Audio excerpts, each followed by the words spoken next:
Well, here the guy had stabbed him like 40, 50 times. Wham! Yeah. Beep, beep, beep. Snot sickles. Hey. Oh my gosh, I could kill this guy. Bum, bum, bum, bum, bum, bum. Bap, bap, bap, bap, bap. That thing was slicker than snot.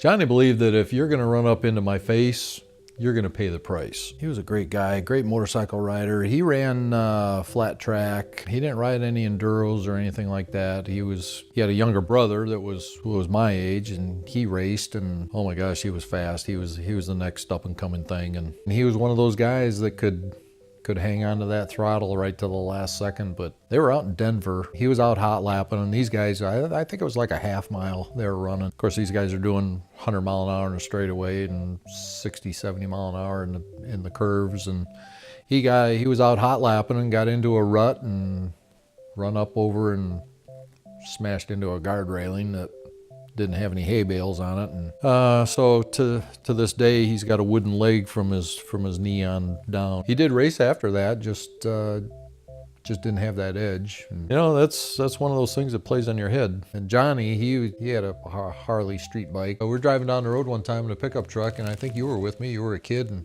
I hear somebody knocking on a window. I look over, and you're waving at this guy, and he's waving at us. He's on the passenger side riding a white line. You thought it was all fun. It's like, oh my gosh, I could kill this guy, you know.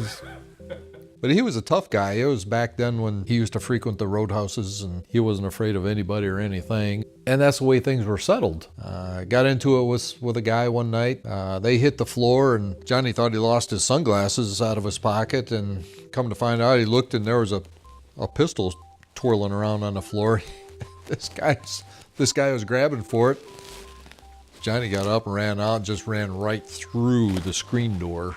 The guy was blasting at him on his way out the door. It was like something you see in the movies, but these guys were for real. But probably the best one was, it was the local choke and puke, you know, truck stop. One of those late night, get a greasy burger before you head home after the bars, and got into it with this guy in the dining room, and they ended up rolling around on the floor. Johnny was sitting on this guy, you know, hammering away on him, and he thought the guy was just trying to block his punches and that, but the guy had a little penknife and was sticking him, trying to stab him to death. Finally got off this guy, and he was just like blood from head to toe. He's like, what the heck? Where did all this come from? Well, here the guy had stabbed him like 40, 50 times.